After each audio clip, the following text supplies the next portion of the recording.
రాష్ట్రంలో పనిచేస్తున్న అంగన్వాడీలకు తెలంగాణ కంటే అదనంగా జీతాలు పెంచి చెల్లిస్తానని జగన్ ఇచ్చిన హామీ నెరవేర్చాలని ప్రభుత్వ ఉన్నత అధికారులు ఆర్థిక డిమాండ్లు తప్ప అన్ని పరిష్కరిస్తామనటంలో అర్థం లేదని సిఐటియు జిల్లా ప్రధాన కార్యదర్శి బి రాజులోబా అన్నారు.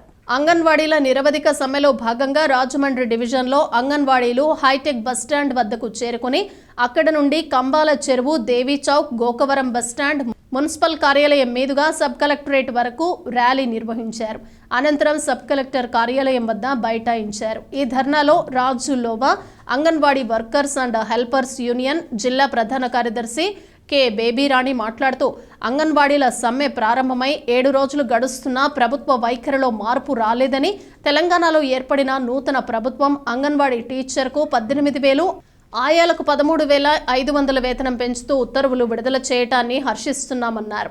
ఆంధ్ర రాష్ట్రంలో మాత్రం 4.5 ఏళ్లుగా అధిక ధరలతో సతమతమవుతున్న అంగన్వాడీలు కనీస వేతనాలు చెల్లించమంటే జగన్ ప్రభుత్వం నిరాకరిస్తోందని, కావున రాబోయే ఎన్నికల్లో జగన్ ప్రభుత్వానికి బుద్ధి చెప్పడానికి అంగన్వాడీలందరూ సిద్ధపడాలని పిలుపునిచ్చారు. రాష్ట్ర వ్యాప్తంగా ఆడవాళ్ళము రోడ్ల మీద ఆకలి కడుపులతో మండుటెండలో కార్యక్రమాలు చేస్తూ ఉంటే మినిస్టర్లు, ఎమ్మెల్యేలు ఒళ్ళు బలిసి రోడ్డు ఎక్కుతున్నారు అంగన్వాడీలు అని చెప్పి ఈరోజు ఆడవాళ్లను విమర్శిస్తున్న పరిస్థితుల్లో ఉన్నారు. అంటే ఆడవాళ్ళ మీద ఎంతవరకు గౌరవం ఉందో ఈ ప్రభుత్వానికి అందరికీ, రాష్ట్ర ప్రజలందరికీ కూడా అర్థమవుతూ ఉంది.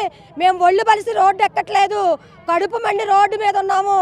కాబట్టి ఇప్పటికైనా సీఎం గారు మా వైపు సానుకూలంగా స్పందించి కనీస వేతనం 26,000 రూపాయలు సుప్రీంకోర్టు ఆదేశాల ప్రకారంగా గ్రాడ్యుటీ మాకు అమలు చేయాలని ఇప్పుడు ఈ సందర్భంగా మేము డిమాండ్ చేస్తున్నాము. లేని పక్షంలో ఈ సమ్మె నిరవధికంగా ఎన్ని రోజుల వరకు ప్రభుత్వం అయితే మా డిమాండ్స్ నెరవేర్చదు అంతవరకు కూడా ఈ సమ్మె నిరవధికంగా కొనసాగుతుందని చెప్పేసి తెలియజేస్తా ఉన్నాం.